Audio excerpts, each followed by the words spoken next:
tarde a todos. Obrigado pela presença, obrigado ao senhor pela presença aqui, senhor Alex.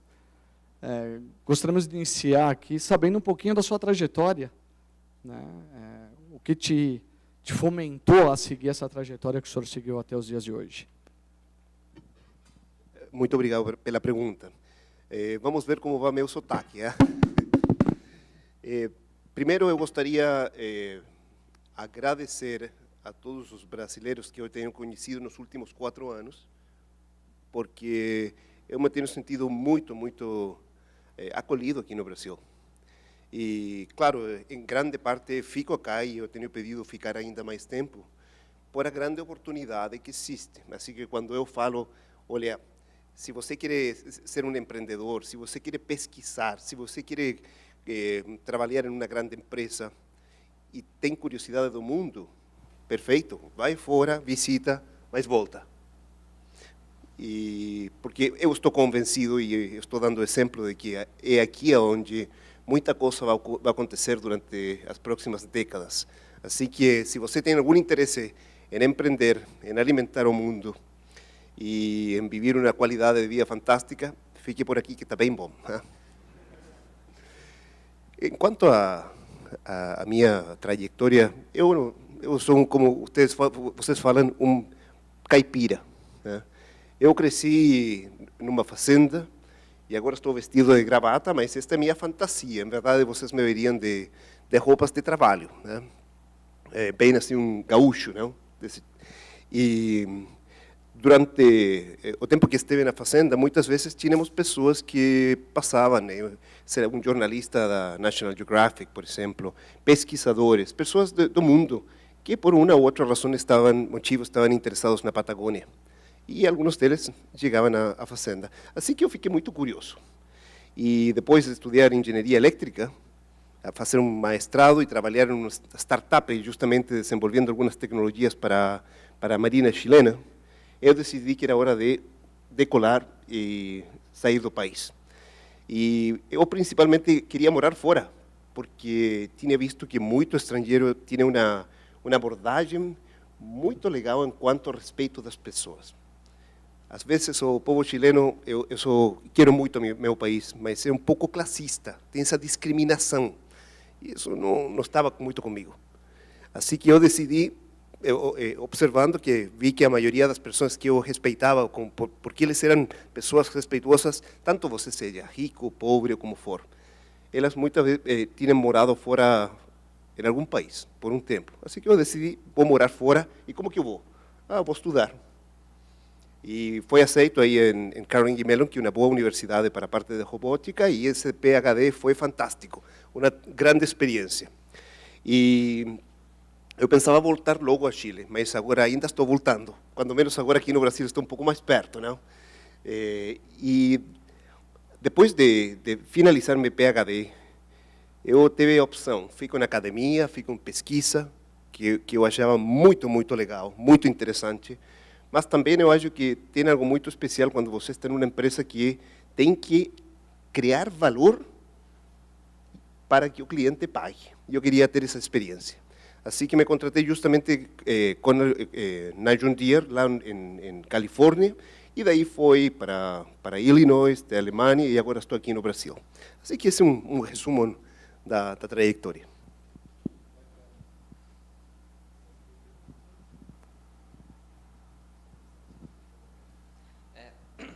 Bom, já me deixaram encarregado de começar aqui, é mais complicado. Eu começo cru, né? Porque eu começo sem a base geral, a não ser o painel que a gente teve antes. Então, eu queria começar por juntar um assunto que a gente teve no painel de ontem com o assunto que a gente teve no painel de hoje. Que ontem a gente chegou a comentar que uma das tendências é que a produção de produtos frescos fique mais próxima dos grandes centros. Então, vai descentralizar, vai ser uma produção em menor escala e voltada para os grandes centros já ali do lado. Eu queria saber no que isso afeta a produção de tecnologia, porque principalmente as máquinas da John Deere são conhecidas de grande porte e tudo.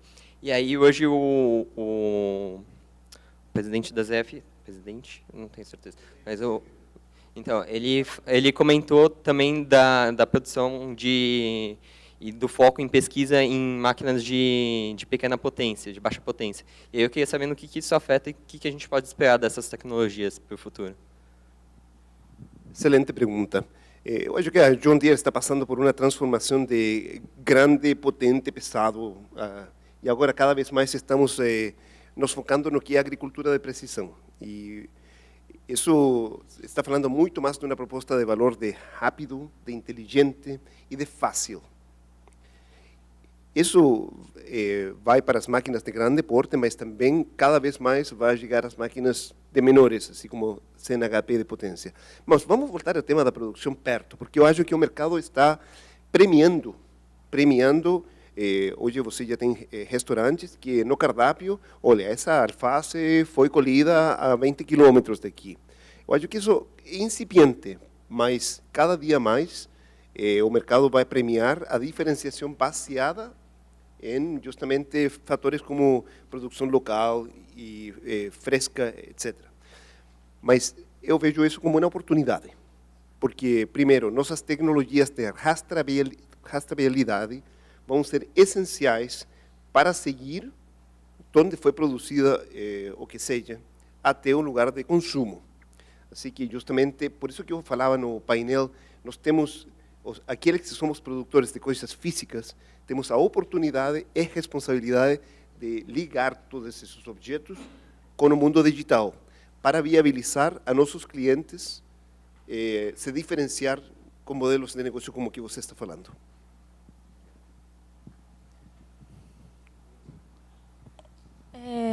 Anteriormente, existia a teoria malthusiana, que falava que mais para frente não teria alimento para todo mundo, porque a população crescia num nível exponencial, enquanto a alimentação e o mundo não. Entretanto, com o fomento tecnológico, isso é uma coisa que pode mudar. Então, eu acredito, na minha opinião, que a união da universidade com as empresas ajudaria. E existem muitos centros tecnológicos, o senhor é diretor de um centro tecnológico, certo? Há alguma possibilidade de expansão para que o desafio que a gente encontra lá na frente seja vencido? Eu já falei que eu sou otimista, não? Otimista, com certeza. Eu não vejo que o crescimento exponencial da população vai causar aumento de fome, por exemplo. Ao contrário, eu penso que as tecnologias justamente de agricultura de precisão, vou também pensar nessa integração lavoura-pecuária-floresta.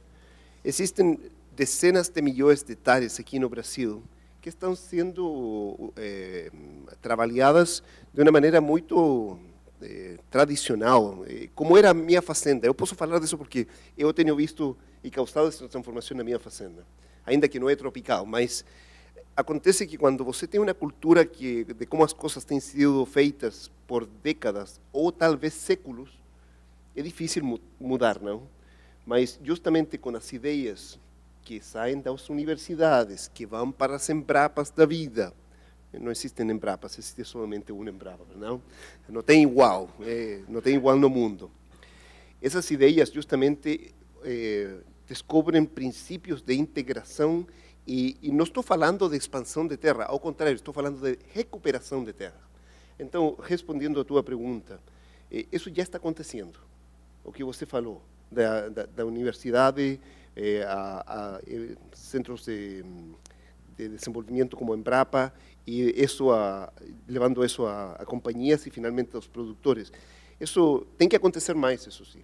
Mas eu tenho certeza de que vamos continuar produzindo cada vez mais e não vamos e outra coisa, isso do tema da logística, vamos a reduzir as perdas também. Assim que com o alimento que temos, que já produzimos, vamos alimentar mais pessoas, com todas as terras que vamos a recuperar, vamos alimentar mais pessoas, e justamente estes benefícios logísticos vão nos permitir chegar em forma mais competitiva aos mercados mundiais.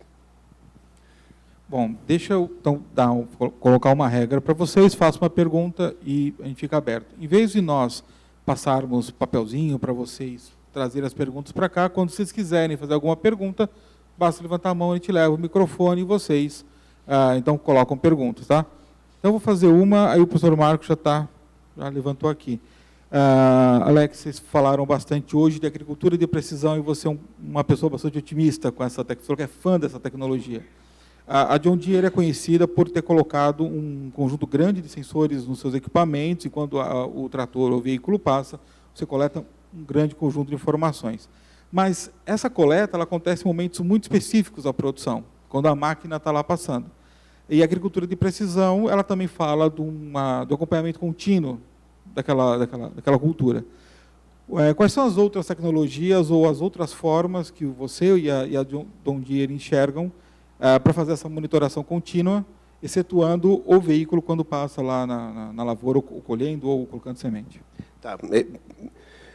Rodrigo, antes de responder as outras tecnologias, eu penso que ainda nós temos uma tremenda oportunidade pela frente, porque, por exemplo, eu vou te falar na cultura de algodão. Para chegar à produtividade, os tratos culturais são muito intensos. Até 30 vezes passam nossas pulverizadoras em um espaço de, sei lá, 2, 3 meses.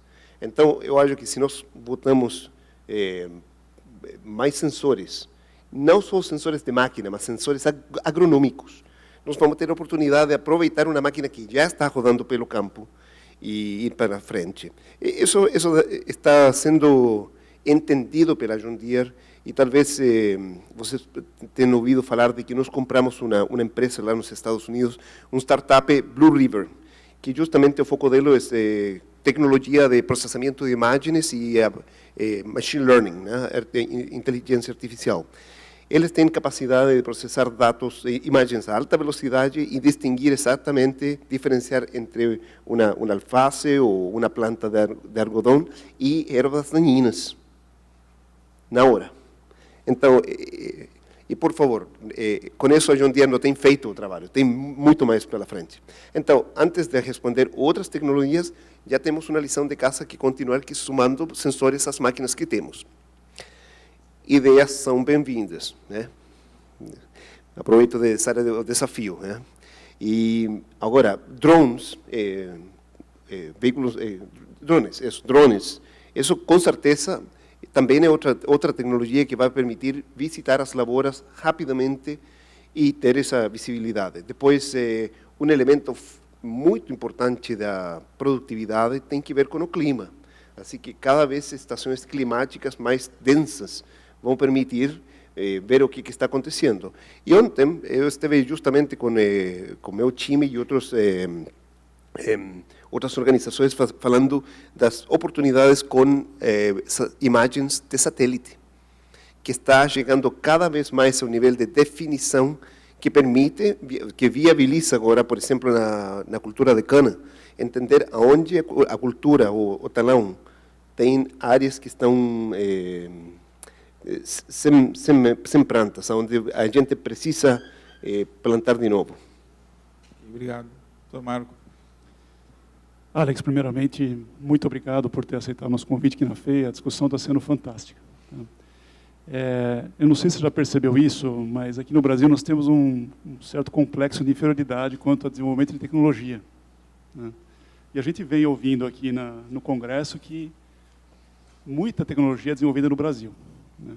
Então, eu gostaria que você, como trabalhando nessa área, né, muito envolvido nessa área, colocasse um pouco para os nossos alunos, tá, e também talvez mostrasse um pouco os caminhos para se trabalhar em tecnologia aqui no Brasil. Acho que isso é importante para nós. Tá, agora você tocou um tema sensível para mim. Tem um ditado em inglês: beware of what you ask, because it may be considered. Cuidado com o que você pergunta ou pede, porque pode ser concedido, né? Vamos responder essa pergunta. O Brasil não tem que ter nenhum complexo de inferioridade.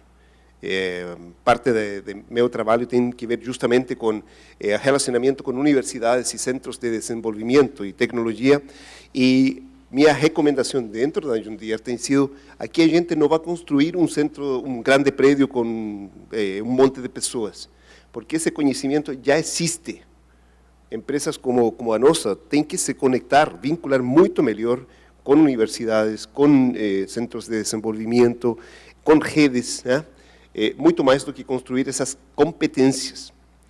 Mas eu acho que também, para as empresas como nós temos a responsabilidade de falar com universidades e ter um diálogo acerca de quais são essas áreas de inovação onde o Brasil pode se diferenciar. Porque talvez, por exemplo, em alguma área, sei lá, de desenvolvimento de algum tipo de algoritmo ou alguma coisa, nós temos grandes centros em Estados Unidos que podem ter alguma coisa aí. Mas se nós pensamos o que é específico aqui no Brasil e que ninguém mais vai fazer, eu acho que aí temos grande oportunidade. Por exemplo, o campo está falando. Estou me referindo que todos esses dados de drones, das máquinas, de estações de clima, de mostras do solo. Vocês ouviram falar de um projeto de inovação pecuária de precisão da Bosch? É um sistema que cada animal tem um RFID, uma identificação de rádio, e que esse animal, em vez de ter que estar pegando todos eles e levando para ser pesados, a Bosch desenvolveu com parceiros um sistema que tem uma máquina, uma balança, que o animal, que pesa o animal quando ele está indo. E eles colocaram a balança frente a onde o animal bebe água. O sonho do pecuarista é saber quanto pesa esse animal dia a dia, para entender quais são as decisões de gerenciamento. Voltando às áreas onde o Brasil e vocês têm uma oportunidade grande, ninguém vai a desenvolver soluções por exemplo, de processamento de dados para todos os dados que estão vindo do campo para soluções de agricultura tropical. Isso existe só aqui no Brasil. Outra coisa, é a área de aplicativos, mobilidade, telas que estão nas máquinas, telas que estão com as pessoas. Isso também é algo que só pode ser desenvolvido com conhecimento da cultura e das pessoas do Brasil. Não vai ser que o americano vai desenvolver uma tela específica para nossas máquinas. Ao contrário, nós temos que ter a flexibilidade para integrar nossos conceitos. E outra parte que também, outro aspecto que eu acho muito importante, a inovação em serviços. Os serviços são essencialmente locais. São só exemplos, tem muitos mais, mas eu acho que meu ponto é não tem que ter complexo de inferioridade e temos muito trabalho pela frente. Obrigado.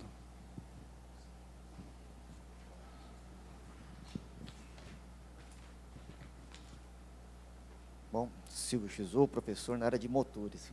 Opa, Minha pergunta vai ser um pouco ligada a motores, né? Mais especificamente a parte de propulsão.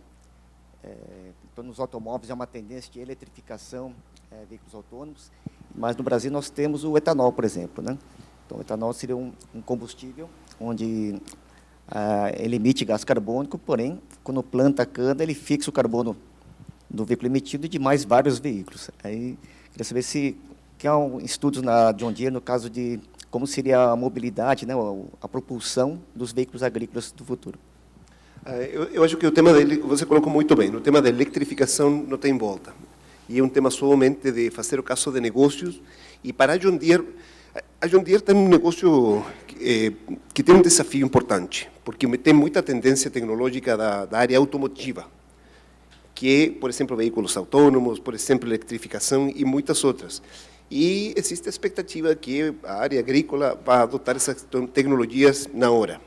A dificuldade são os volumes de produção, que assim, quando nós estamos vendo cientos de miles ou milhões de carros produzidos, então você consegue componentes de baixo custo, nossos volumes não são ordens de magnitude inferior. Então, para chegar ao mesmo custo desses componentes, fica muito mais difícil. Não é desculpa, é a realidade. E por isso que certas tecnologias como a eletrificação vão demorar um pouco mais, mas não muito mais, porque justamente vão permitir melhorias da eficiência das máquinas, né? Agora, respecto do etanol, eu considero que Brasil tem uma oportunidade gigante no fato de ter uma frota de veículos. E nós temos olhado essa parte de motores de etanol, mas ainda não fecha a conta, né? Mas estamos ajudando com nossas máquinas para produzir esse etanol, né? Boa tarde. Eu ia bater quase na mesma tecla do professor, mas como meu curso é automação, então ia ser mais na parte da parte elétrica mesmo. Eu lembro de vocês citarem no painel agora a parte de plantio de arroz, era tudo embaixo da lama, tudo, né? E, assim, eu vejo muitas áreas onde uma máquina pode se beneficiar de torque de motor elétrico, essas coisas. E aí, assim, eu acho que você já me deixou meio claro, eu ia perguntar qual seria a dificuldade principal de implantação, e aí eu acho que com o custo por unidade, o que você falou ficou bem claro, né? Mas, assim, além disso, por exemplo, eu não sei, meu conhecimento com fazenda não é tão vasto, né? Então, assim, a minha ideia de fazenda é que seria tipo um circuito fechado. Então você conseguiria controlar tudo que fica dentro dela. E aí, sim, se você consegue fazer uma relação direta aí de eletrificação dos motores com o controle mais preciso mesmo de cada máquina individualmente, ou se essa automação vai começar a se dar antes da eletrificação e antes de baratear os motores elétricos. Então, assim, resumindo, né? Um motor elétrico facilita a automação das máquinas, ou você, o plano é fazer a automação antes da eletrificação dos motores? Eu acho que a eletrificação é um elemento essencial da automação para o controle. A gente não vai controlar com precisão coisas que não sejam atuadas de maneira elétrica. Por exemplo, nossa colhedora de cana ainda é uma máquina baseada em circuitos hidráulicos. E só por um tema de volumes, a eletrificação ainda não chega. Mas a quantidade, a fração de potência que a máquina utiliza só para se ligar, só para fazer circular o azeite, é uma parte importante. No momento que nós podemos integrar a eletrificação, vamos fazer essa máquina tremendamente mais eficiente. Agora vou fazer referência ao que é preciso para a introdução dessas tecnologias. Da mesma maneira que as fábricas estão inserindo cada vez mais tecnologias de automação e robótica, é porque essas fábricas têm um controle muito claro dos custos de produção, dos fatores de qualidade, dos elementos essenciais para aumentar a produtividade. Então, considerando tudo isso, fazer o caso dos negócios para inserir uma nova tecnologia é muito fácil, porque você tem os números, você tem certeza que uma nova tecnologia vai ajudar. As grandes fazendas estão voltando fábricas de céu aberto, like open sky, né? De céu aberto. E o que acontece? Que cada vez mais nossas máquinas têm telemática, e tudo está sendo medido. E tudo está sendo melhorado utilizando técnicas Lean que são utilizadas em manufatura. Eu vejo que a tendência dos grandes produtores, sei lá, indústrias de cana e outras de grandes produtores de grãos, vai ser inserir tecnologias e adotá-las rapidamente, porque fecha na conta. Agora, só uma dúvida rapidinha. Você citou a parte do start do motor, né? Já existem máquinas híbridas assim, que há o start elétrico e ela roda com diesel ou coisa assim?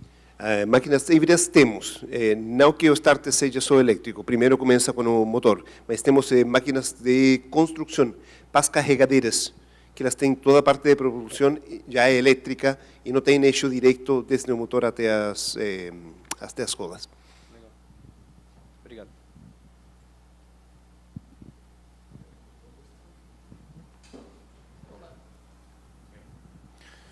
Boa tarde.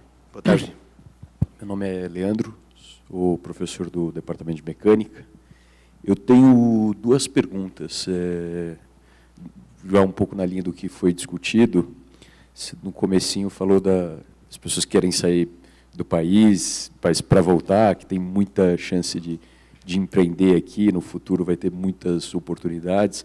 Já até depois deu um exemplo de desenvolver aplicativos. Queria saber se você consegue desenvolver um pouco mais isso, falar um pouco mais para os alunos, né? Assim, falou que seria um exemplo, né? Talvez mais ligado à tecnologia de produto, um produto que eles poderiam pensar em desenvolver. Essa é a primeira pergunta, alguma coisa nessa linha. E a segunda,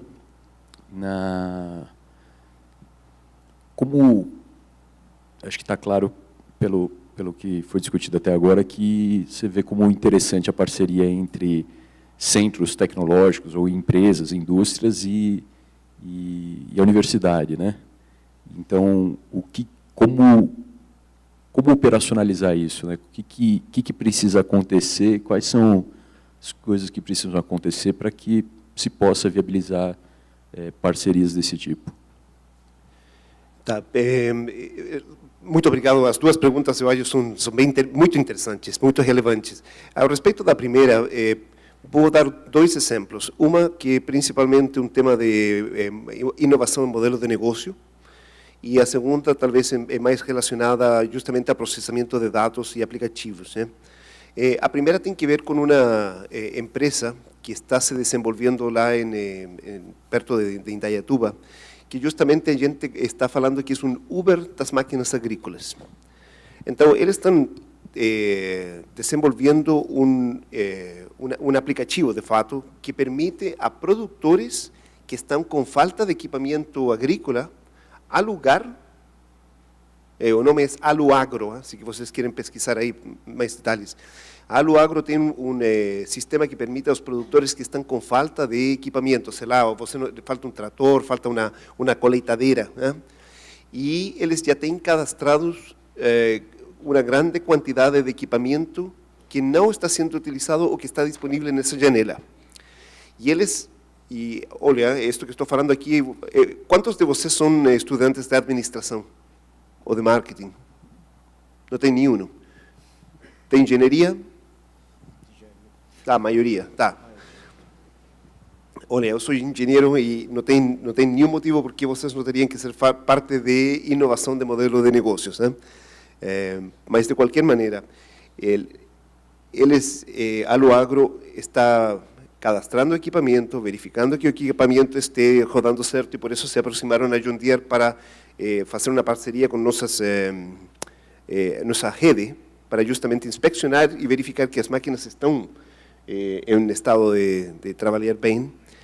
Eles integram seguro, caso de danos, e, além de tudo isso, tem um plano, se que uma máquina, por exemplo, quebra ou não está disponível por algum motivo, eles já têm um plano B. Então, eles estão entregando um serviço ao produtor baseado justamente em existência de máquinas que não estão sendo utilizadas. Um pouco muito baseado no sharing economy, essa economia de compartilhar. E eu penso que isso é super relevante. É um exemplo que eu gosto de utilizar e que eu estou acompanhando muito de perto, porque para nós, alguns dizem, pode ser uma ameaça, não? Que não vai precisar tanto equipamento. Ao contrário, é uma oportunidade para o equipamento da John Deere se diferenciar. Tá? Enfim, vamos deixar por aí enquanto exemplos, tem vários mais. Segunda pergunta. Parcerias. Tá. Isso está, a minha perspectiva ao respeito tem muito que ver com identificar juntos universidades e empresas como a John Deere, mas outras também, quais são essas áreas de trabalho que vão diferenciar os produtos. Eu penso que tem muito que fazer, por exemplo, enquanto a engenharia mecânica, engenharia hidráulica, as mais tradicionais. Mas eu acho que a diferenciação vai vir muito mais de como essas engenharias e as engenharias mais relacionadas com dados, com IoT, etc., vão trabalhar juntas justamente para viabilizar essa conexão entre o mundo físico e o mundo digital. Estou falando de sensores, estou falando de transmissão de dados, de processamento de dados, de experiência do usuário. Esses são exemplos. Vocês podem discordar, mas o interessante é que nós temos que ter esse diálogo, porque dessa maneira o profissional e o foco da inovação que vocês, alunos, estudantes e o mundo acadêmico vai estar mais alinhado com as reais possibilidades que vamos ter nós dentro da John Deere de inserir tecnologia específica para o Brasil e potencialmente exportar. Legal, obrigado.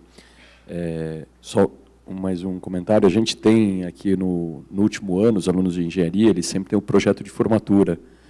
E é um projeto técnico, né, uma coisa, um sistema, um subsistema, e assim seria muito interessante se a gente tivesse a oportunidade de ter algum contato com centros, com empresas que dessem input para nós, falar, olha, às vezes os alunos ficam procurando temas, tal, se a gente tem alguma coisa, olha, vamos desenvolver alguma coisa, tem uma necessidade, tem um problema assim, então seria interessante criar um canal desse tipo. Né? Desculpa, teu nome? Leandro. Leandro, olha, vocês têm sido tão gentis de me convidar a visitar acá, que o menos que posso fazer é, vamos nos falar a ver se vocês e alunos fazem uma visita ao nosso Centro de Agricultura de Precisão e Inovação, para ter um bate-papo aí, rodeados de tratores, colheitadeiras, e falar um pouquinho da tecnologia que temos nas máquinas e como juntos podemos inovar. Legal. Obrigado. Boa tarde, Alex.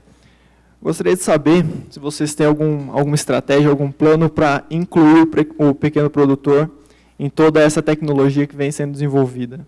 Porque muita gente ouve a respeito do grande produtor, máquinas de grande porte para uma colheita de grande monta, digamos assim, e o pequeno produtor que trabalhou a vida toda dele para ter o tratorzinho dele, agora vê toda essa tecnologia engolindo aquele tratorzinho que ele trabalhou tanto para ter.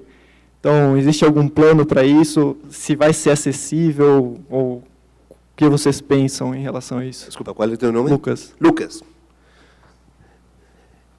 Excelente pergunta. Eu não vou falar dos planos que temos, vou falar como estamos fazendo agora. Tá? O Francisco Maturro, o vice-presidente da VAG, nosso painel, falou bastante da integração lavoura, pecuária e floresta, que justamente tecnologias agronômicas de produção sustentável. Podemos entrar em detalhes depois, mas o importante é que a inovação no campo não começa pela tecnologia, começa pela agronomia. Começa justamente por conversar, difundir conceitos de produção agronômica que sejam sustentáveis. O resto vai vir depois. E a John Deere, junto com a Cocamar, junto com várias outras empresas, temos essa rede de fomento que está apoiando a disseminação dos conceitos de produção agronômica dessa integração lavoura, pecuária e floresta. Assim que temos fazendas de referência onde está sendo praticada esse tipo de produção e nós estamos olhando isso justamente para modificar nossas máquinas, adicionar tecnologias e para viabilizar esses conceitos. Lucas, isso não é para produtores, não é só para produtores de 300.000 hectares, isso para produtores pequenos também. E talvez não vamos ver, sei lá, um trator autônomo antes do que na cana, por exemplo, mas essa tecnologia está indo. A John Deere está botando muito foco em continuar a transferência, a integração tecnológica em máquinas menores. Mas eu quero deixar a mensagem, não é um plano, isso nós estamos fazendo agora. E começa por disseminação da inovação em sistemas de produção agronômica. Muito obrigado, Alex.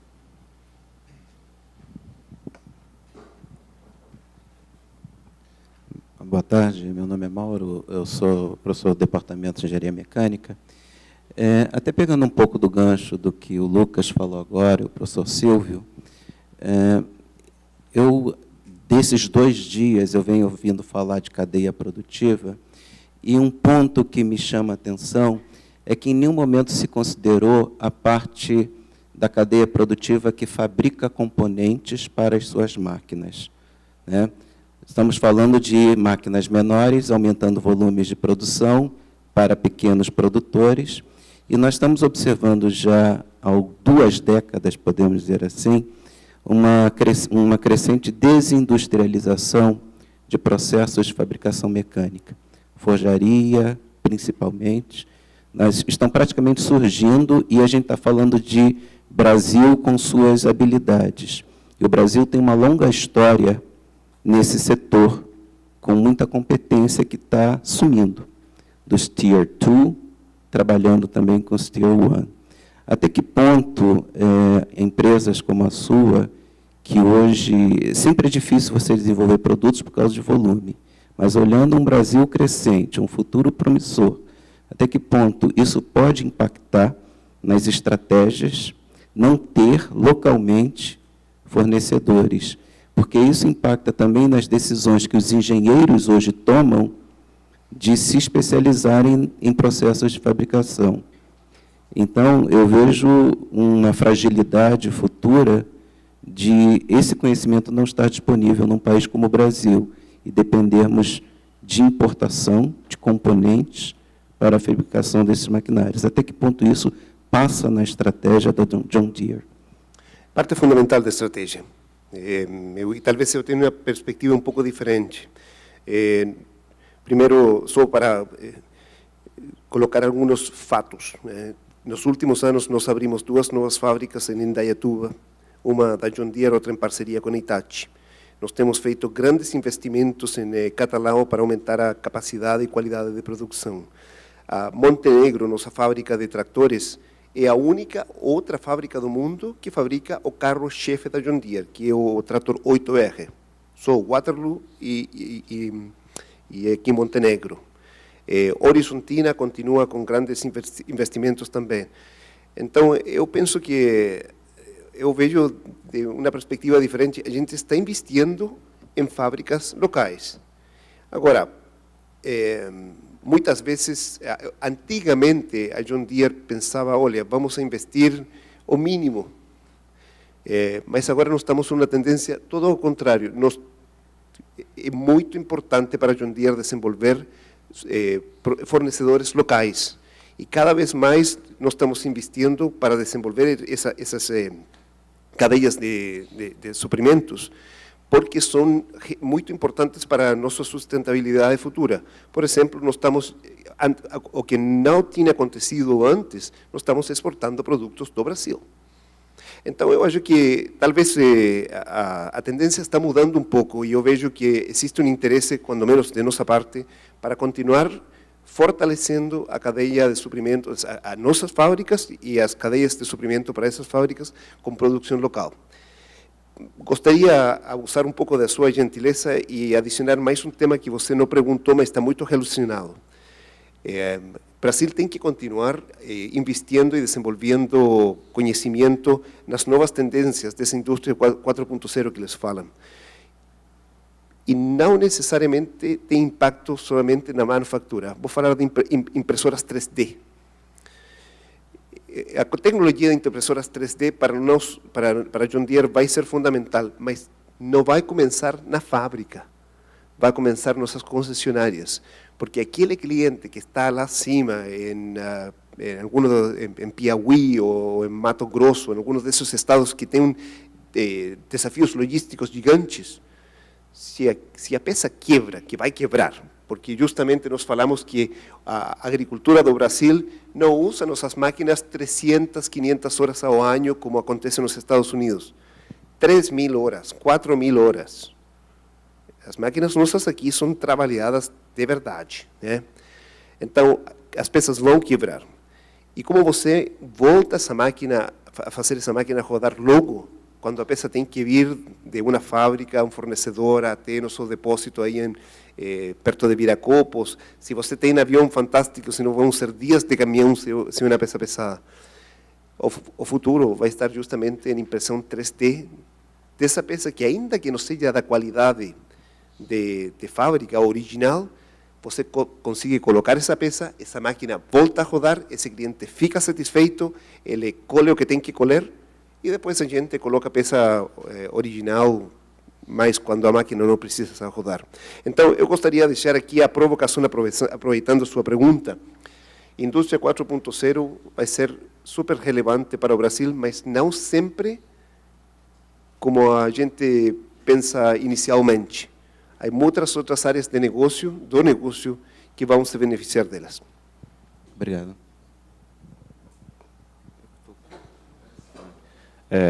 Boa tarde, meu nome é Eduardo e a gente está num congresso de megas tendências, né? E só estamos falando que a fazenda continuará sendo do mesmo jeito. A cidade aqui e a fazenda ao longe e tal, com a logística para trazer os materiais, com o trator. Só que na Europa vem surgindo um novo modelo de fazenda, que são as fazendas verticais, que elas já ficam na cidade, dentro de galpões, né? E isso aí eu acho que vai afetar muito as máquinas, que não vai precisar de um trator dentro de um galpão, né? Eu gostaria de saber como é que vocês acham que será esse novo modelo de fazenda, que já está sendo muito implementado, como é que isso vai afetar nos negócios de fábricas de tratores como vocês. Muito boa pergunta. Eu acho que é sumamente relevante entender que existem mercados que são mercados nichos, que pagam, como estávamos falando do restaurante, que paga por comida produzida aí perto, né? Que vão pagar justamente por os custos de produção que essas fazendas vão ter.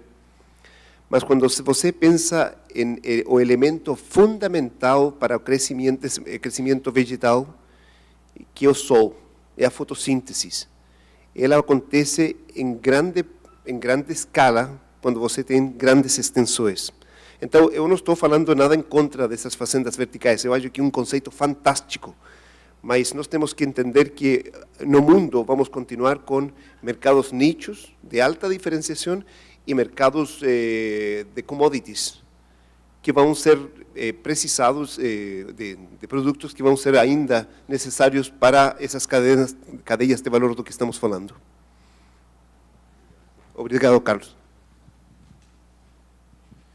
Bom, meu nome é Carlos, eu sou aluno de Engenharia Mecânica e eu gostaria de voltar para o tema da Indústria 4.0, porque a agricultura é muito ligada à sazonalidade, para você colher e fazer qualquer operação. E, sem contar com as commodities, eu gostaria de saber qual é a sua visão para os pequenos produtores, para os novos desafios de logística que temos.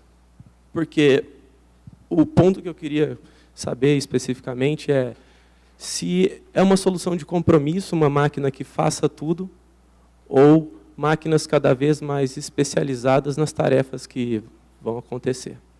Obrigado. Eu gostaria de saber essa resposta. Esse tema da modularidade, especialização e tudo isso é um tema fascinante, né? Porque se acaso os pequenos produtores continuam laborando sozinhos, então eles vão precisar de uma máquina que pode fazer várias coisas. Por exemplo, um trator, que consiga, com vários implementos, fazer várias tarefas dentro da fazenda.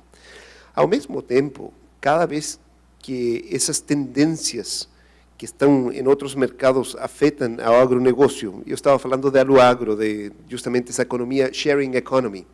Se acaso os pequenos produtores continuam se associando nestas grandes cooperativas, eu acho que as cooperativas vão ser um motor de inovação que vão definir um pouco esse negócio. Porque se a cooperativa consegue organizar aos produtores para que a colheita seja, por exemplo, seja feita de uma maneira organizada e sequencial entre eles, então vai chegar o ponto que a cooperativa vai comprar máquinas altamente especializadas que vão rodar por as pequenas fazendas, talvez até sem cercas. Pensa muitas fazendas juntas, mas sem cercas. Então a gente pode fazer o trabalho completo. E agora com GPS você sabe exatamente onde que foi colhido e quando foi colhido. Então imagina uma plantação de uma lavoura de será soja, arroz, o que for, tanto faz, que vai sobre muitas fazendas pequenas juntas. Então você colhe e a máquina vai saber, olha, temos que pagar tanto para esse produtor, tanto para ele, porque essa tecnologia nos permite saber exatamente quando foi colhido. Então, eu não tenho uma resposta de como vai ser, mas na minha cabeça existem alguns cenários de como pode chegar a fazer, a ser. Ajuda? Tá. Boa tarde. Oi. Querendo aproveitar a questão da introdução do pequeno produtor agrícola, foi bastante falado na questão da automação dos equipamentos, de máquinas, de uma máquina trabalhar por 60 pessoas. E eu tenho uma dúvida em relação a como as empresas visualizam ou se preparam para estar qualificando as pessoas que trabalhavam nessa área anterior. Se elas colocariam elas estariam se responsabilizando por qualificar a pessoa para uma outra área, para colocar ela para pesquisar, aprimorar essas novas máquinas, e etc., para continuar crescendo em todos os sentidos.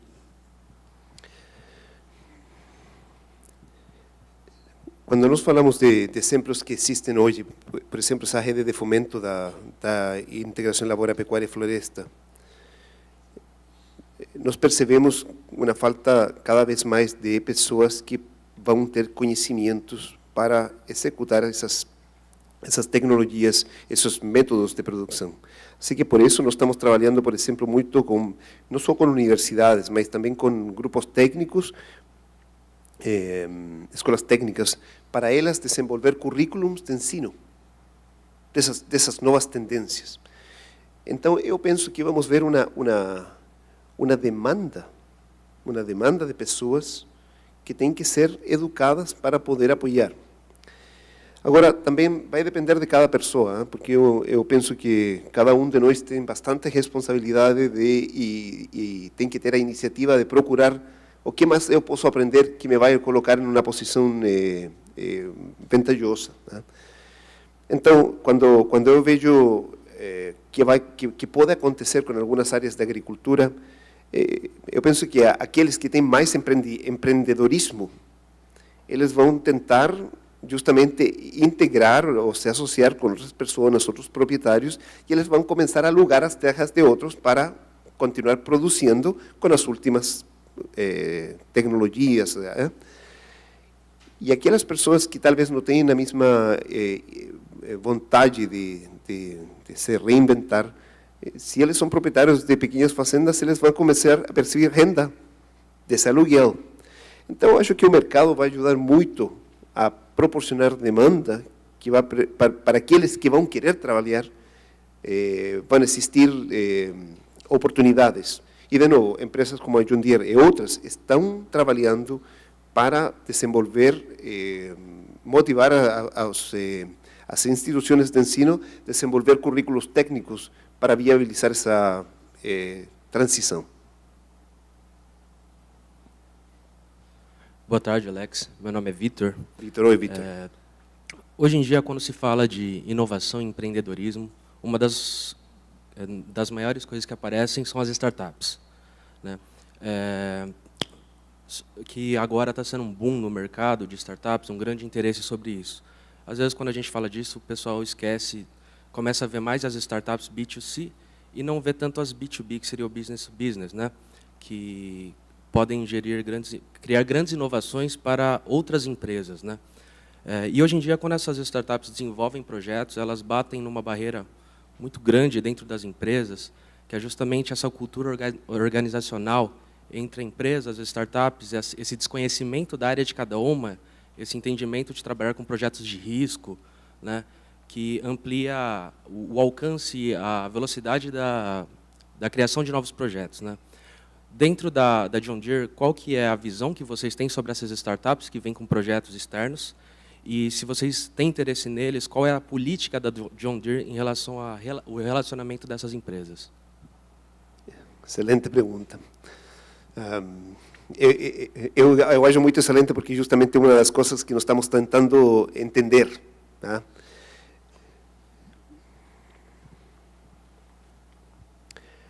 não existe dúvida nenhuma que as grandes empresas têm que engajar todo esse ecossistema de inovação. Seria uma perda não aproveitar. E por mais que nós tentamos inovar internamente, é um desafio gigante, porque por muitos motivos. Uma empresa de 180 anos é bastante conservadora. Então, essa cultura de risco não é tão fácil.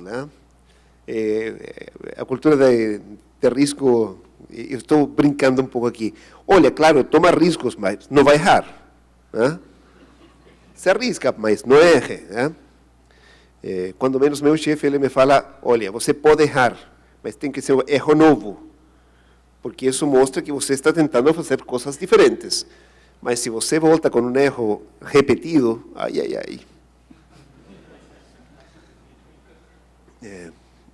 Meu crachá ainda abre a porta da empresa. O desafio está conosco, porque justamente nós temos que ter modelos de negócios que permitam essa interação com startups. Por exemplo, muitas pessoas, eu incluso falamos dessa cadeia de valor. É como se for Tier 2, Tier 1, OEM, rede e cliente. Essa cadeia, não? Mas o mundo não é mais assim. O mundo mais é uma rede interconectada, onde os concorrentes podem ser parceiros, outras empresas em outras áreas voltam a ter os concorrentes, grupos que não têm nada a ver voltam a ter os parceiros, enfim, muito mais uma rede assim. E eu vou te dar um exemplo de como nós estamos dando um passo para isso. Nos Estados Unidos temos já há um tempo uma plataforma de consolidação de dados. Lá o nome é Operation Center. Ainda não fica claro como vamos chamar ele aqui, mas que permite integrar todos os dados, tanto agronômicos, de máquina, de operador, de clima. Não é a única plataforma, outras companhias também têm, mas eu vejo essa plataforma como uma plataforma de colaboração e integração de startups. Porque qual é o maior custo de uma startup que, por exemplo, que quer fazer um negócio ajudando nossos produtores, clientes, a otimizar alguma coisa? Cadê os dados? E não faz sentido nenhum que essa startup vai investir de novo na telemática e na conectividade. A minha palavra é, gente, a John Deere está investindo, nós vamos trazer isso o próximo ano. Se você tem boas ideias de como utilizar dados, processar eles, para voltar com recomendações, decisões para as máquinas mesmas ou os operadores, vamos nos falar. De novo, eu não estou respondendo tua pergunta muito ampliamente, porque está difícil, porque é um cambio de cultura, mas estamos dando passos para justamente dar as bem-vindas a esse ecossistema de inovação.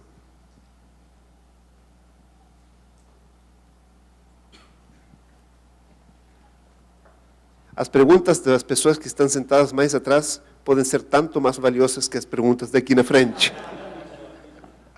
É uma provocação. Boa tarde, eu sou João Batista, sou aluno de doutorado aqui no Centro Universitário da FEI, também na sua linha de pesquisa, que foi na parte da elétrica. Eu queria fazer uma pergunta. No tema foi como comentado que com esses novos postos de trabalho, com essa inserção de tecnologia e conectividade, alguns postos de trabalho serão substituídos por máquinas. E creio eu que lá na frente, essa mão de obra terá que ser qualificada. Então, lá na frente, teremos muitos empreendedores, teremos essa conectividade entre a empresa e a universidade, porém, nós teremos um novo modelo de profissional de trabalho. E creio eu que até 2050, a John Deere vai existir e vai precisar que tenha um funcionário trabalhando para ela. Não só isso, as universidades também terão que se ajustar esses novos postos de trabalho. Talvez alguns cursos não existirão mais e novos irão aparecer. A John Deere tem essa previsão do que poderia ter um novo profissional de trabalho? O que se espera-se dessa pessoa? Sim, com certeza. É um tema que é muito interessante porque, de novo, a John Deere está muito preocupada na sustentabilidade. E quando falo sustentabilidade, não é só sustentabilidade ecológica. Estou falando da sustentabilidade de nosso negócio, que depende de que os aspectos sociais que estão perto também têm sucesso. Um dos motivos por que nós participamos na Campus Party este ano foi justamente para começar a entender, porque quando você fala 2050, muitos de nós vamos estar aposentados, tá? Ou não sei. Tá? Mas justamente a Campus Party nos dá uma ideia de quais são as expectativas destas novas gerações, muitos de vocês, né? E eu penso que, primeiro, estamos entendendo... A primeira pergunta dentro da Campus Party é: estão essas novas gerações interessadas no agronegócio? E a resposta foi sim. Segundo, será que eles querem trabalhar de alguma maneira com a John Deere? E nós tivemos muita boa receptividade. Tanto assim que nosso hackathon ali teve tanta aderência como o da Facebook. Facebook é uma empresa digital. Nós fabricamos máquinas de ferro, né? É verdade, é verdade. Então, o que acontece aqui? Nós ficamos muito felizes. E estamos utilizando esse engajamento e com os times que ganharam a hackathon, que esses caras trabalharam toda a noite. Eu participei aí. A primeira noite fui a dormir ao hotel, que está do lado, e não consegui dormir por todo o barulho, né? Segunda noite foi um pouco mais inteligente, bebi um café e fui participar, né? E eu fiquei orgulhoso porque o único stand que estava com as luzes ligadas e com a atividade era o nosso. Esses caras estavam trabalhando toda a noite com perguntas e criando aplicativos e protótipos e modelos de negócio e de engajamento. Eu fiquei muita energia, muita vitalidade. Voltando à tua pergunta, esses inovadores não necessariamente querem ter uma carreira profissional tradicional. Trabalhar 8 horas ao dia, de segunda até sexta. Não, eles querem trabalhar de noite, ou quando seja, e querem ter uma integração muito mais fluida e poder se contactar com pessoas, amigos deles que podem trabalhar para a concorrência e ter um modelo de integração de habilidades muito mais fluido que aquele que nós temos, que é bastante mais estruturado, né? Muito simples. Nosso código de vestimentas da John Deere não é compatível com a Campus Party. Não é. Então, talvez o mais importante é que estamos trabalhando, estamos entendendo, porque a John Deere sabe que tem que ter o melhor talento. E não só para a John Deere, também para as concessionárias, para os fornecedores, para essa rede, não mais cadeia, rede de valor, né? Assim que tem muito por vir.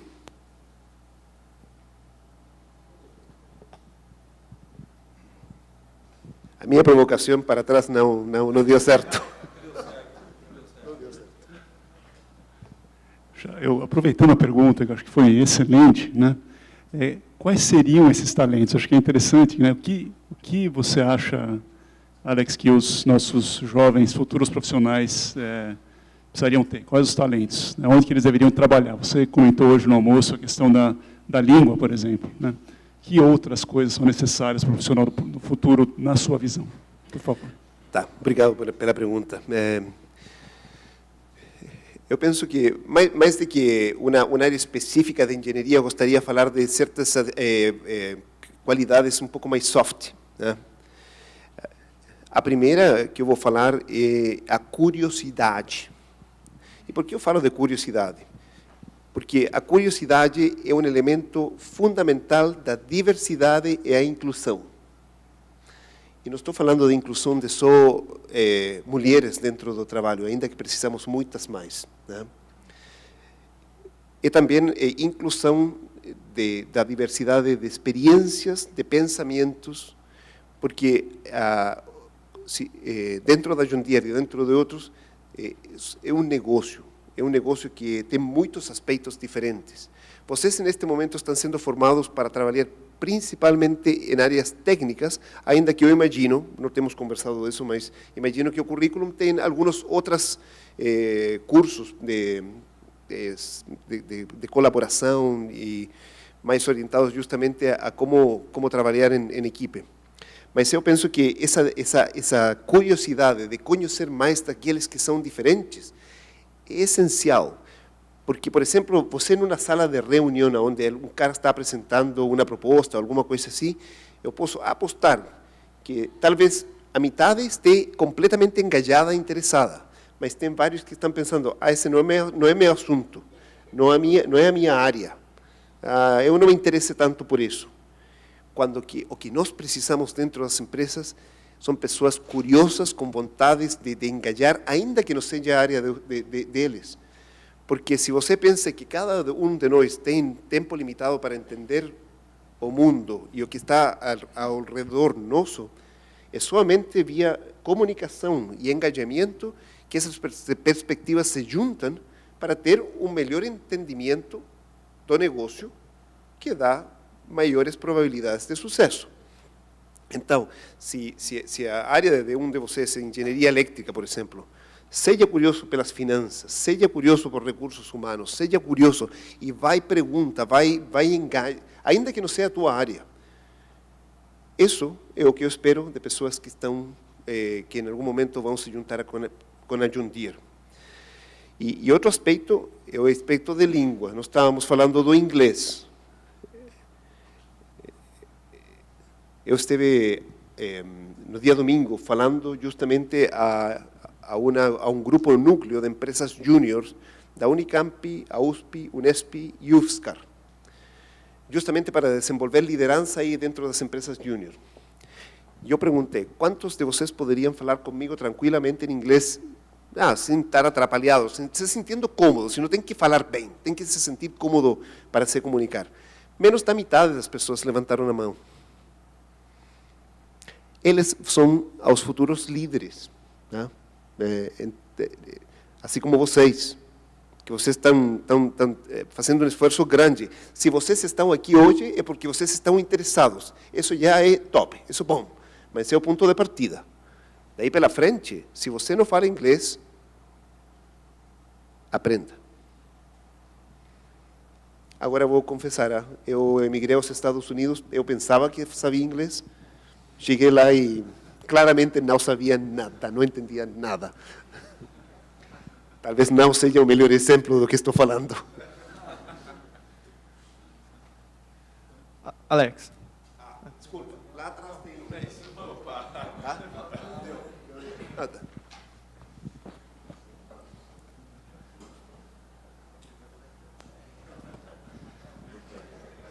Não é que me esteja achando, mas estou me sentindo um pouco mais sucedido. Bom, eu queria saber, recentemente começaram a surgir novos conceitos de como trabalhar. Aquele jeito meio que arcaico de sentar numa mesa e ficar trabalhando 8 horas por dia, estão mudando um pouco, né? E você acha, como que o senhor vê esse novo conceito de trabalho com essa mudança da automação das coisas? Você acha que essa mudança dos modos de trabalho pode contribuir para isso ou em algum ponto isso pode ser prejudicial? Olha, de novo, eu gosto de ver muito mais o copo meio cheio que meio vazio, né? Então estamos falando que, de novo, esse tema de diversidade e inclusão é nossa responsabilidade como empresa criar um ambiente de colaboração, seja com startups, ou seja com funcionários que vão querer trabalhar e vão estar atraídos, engajados dentro desse ambiente. Então, eu penso que cada dia mais nós vamos precisar, um pouco relacionado com a automação, como você perguntou, a automação vai cada dia mais automatizar os trabalhos mais simples, e que o que nós vamos precisar é cada dia mais criatividade. E a criatividade é, por essência, diversa. Então, é para nós mudar nossos códigos de vestimenta, os horários e tudo isso, justamente para que você no futuro se sinta atraído a trabalhar pela John Deere. Então, eu vejo isso como uma oportunidade. Não é que a tarefa esteja feita, mas justamente estes intercâmbios a mim me dão mais energia para voltar e trabalhar com meus colegas para fazer esse ambiente ainda mais inclusivo e mais diverso.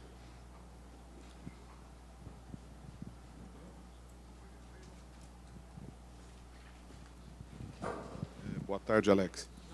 A China tem feito investimentos maciços na África e agora no Brasil. Eu tenho alguns amigos em Mato Grosso do Sul, eles reportam que várias empresas estão sendo formadas lá com capital chinês. Para John Deere, isso é risco ou oportunidade?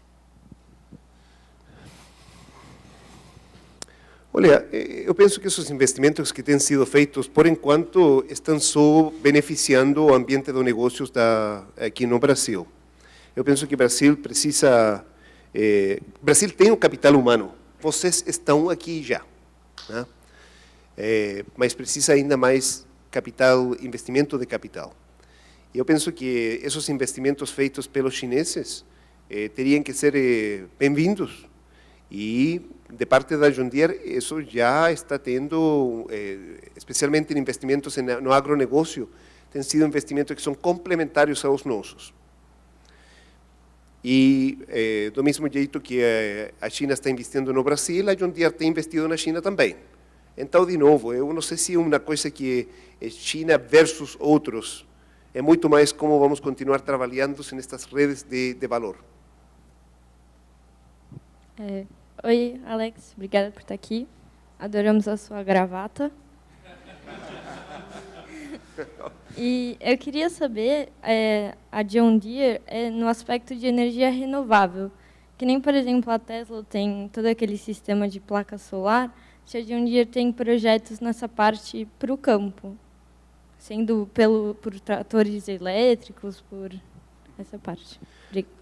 Olha, a John Deere há uns anos investiu em negócios de energia de vento e energia solar, até em controle de irrigação, porque nós pensamos que todas essas áreas eram áreas super relevantes para a agricultura, e ainda são relevantes, só que dentro do nosso modelo de negócio elas não encaixavam tão bem com nossos canais de distribuição e outros motivos, né?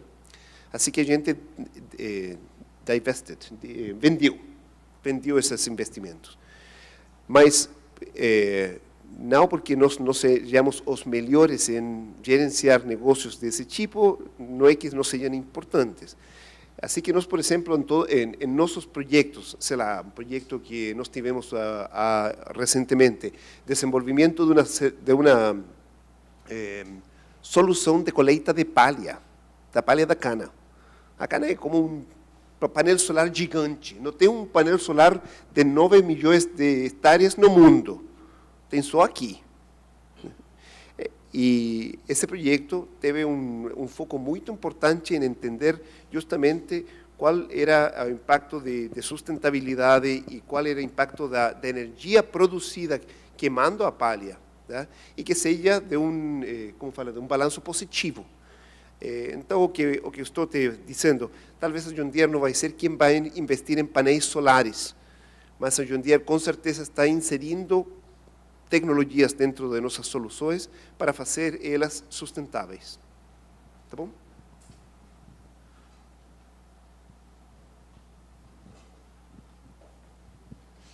Alex, mudando um pouco o foco, né, voltando um pouco à aplicação das máquinas agrícolas, mesmo nas aulas a gente se deparava com um grande problema, que era a aplicação em terrenos com uma inclinação específica, que a partir dali a máquina poderia tombar, escorregar, algo do tipo.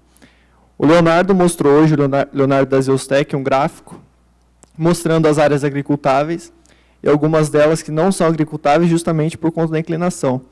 Essas máquinas que vêm vindo, as máquinas autônomas com esse grau de tecnologia, pensam em incorporar algum sistema de controle, algo para contornar esse problema e então poder fazer essas áreas que hoje não são agricultáveis, fazer delas agricultáveis? Desculpa, foi alguma labor específica? Não, é apenas algo que a gente discutia em sala, inclusive em aula, que as máquinas agrícolas têm uma certa dificuldade a partir de certa inclinação, por conta de tombamento ou escorregamento. Existem alguns sistemas de controle a serem inseridos, e se essas máquinas mais novas têm isso como um dos objetivos principais, contornar essa situação, ou não é um objetivo secundário, talvez não é uma preocupação tão grande? Já entendi a pergunta e vou aproveitar de voltar sempre. Você se lembra que foi falado hoje de inovação, que é investir conhecimento em fazer algo que se vende. Tá. Vamos pensar no modelo de negócios de nossos produtores. Se ele quer expandir a sua produção, que sai mais barato?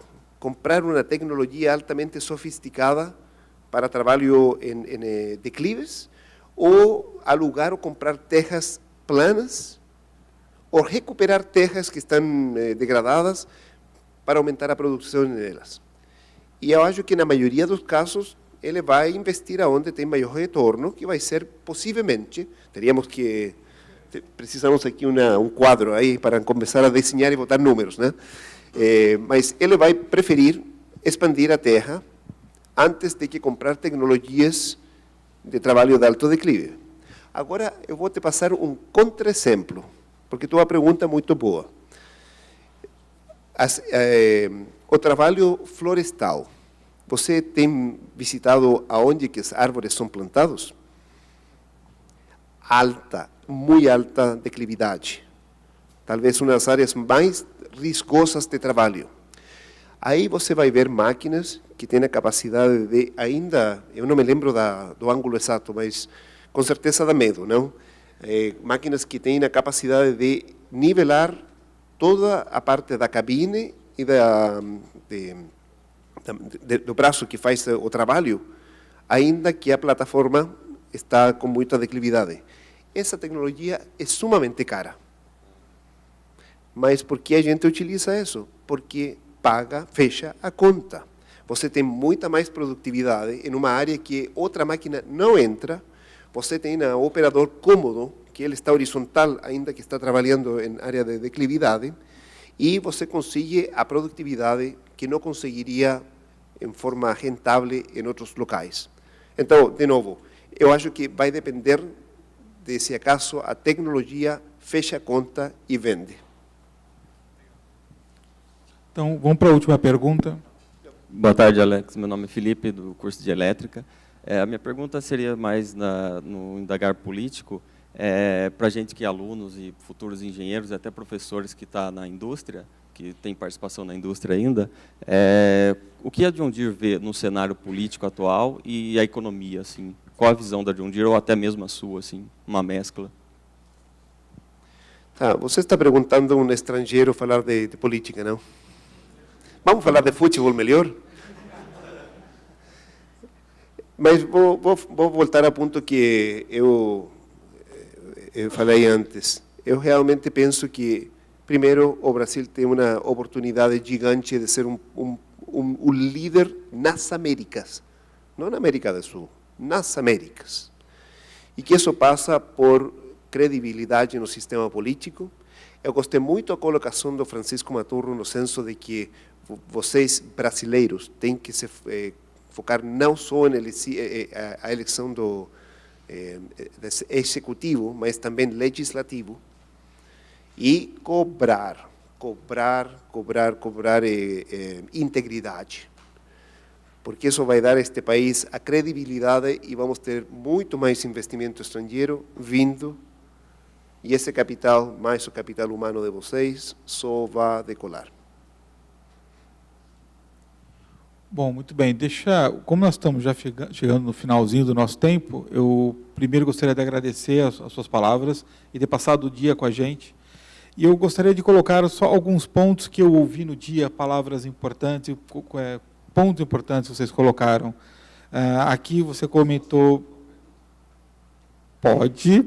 Então pode, vou fazer mais uma pergunta, depois eu fecho. Boa tarde. Boa tarde. Eu sou Guilherme, sou professor do departamento.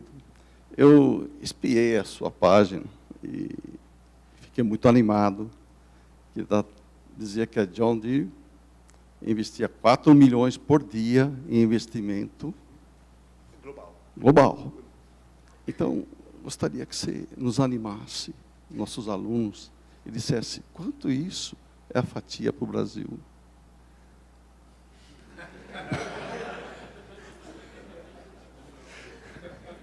Obrigado pela sua pergunta, professor. Vamos falar de política melhor.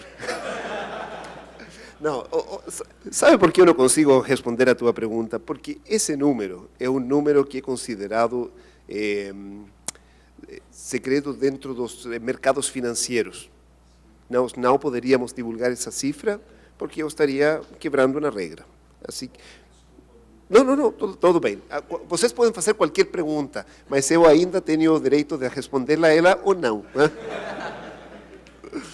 Então, estou sendo muito transparente contigo. Né? Mas eu gostaria...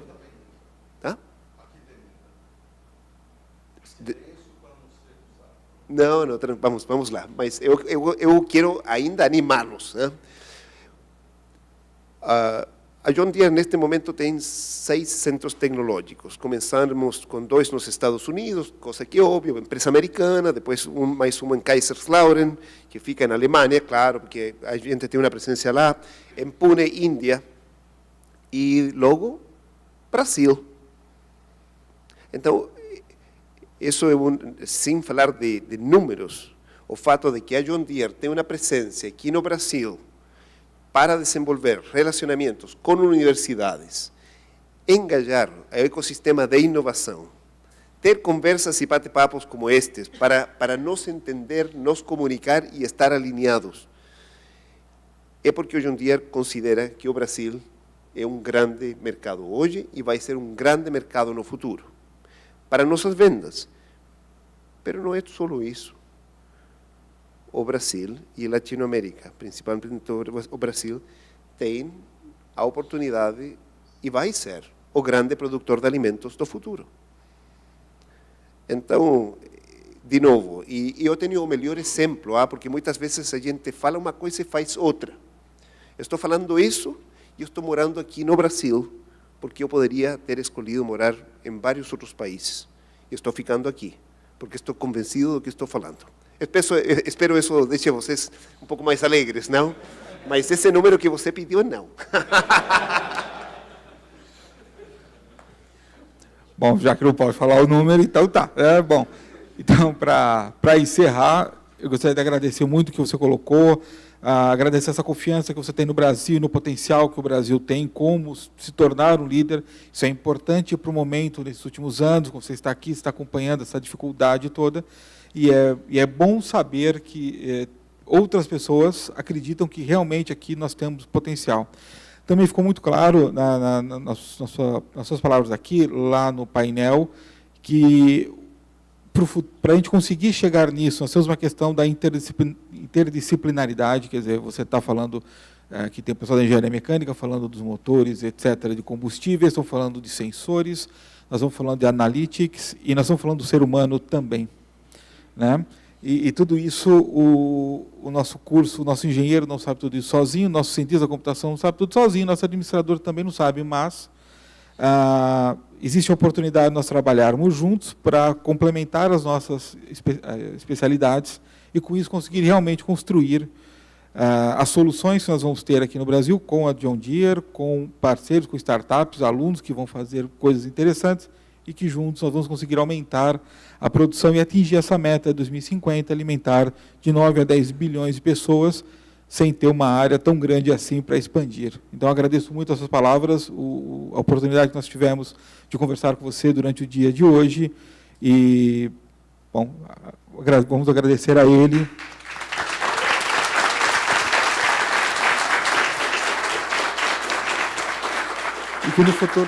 E que no futuro próximo você esteja aqui para trabalhar conosco nessas iniciativas. Então, muito obrigado.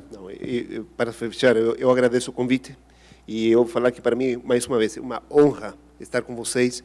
Muito obrigado por todas as suas perguntas, porque eu estou levando a minha lição de casa, né? De como fazer que a John Deere vai poder se engajar com vocês ainda melhor. Muito obrigado a vocês.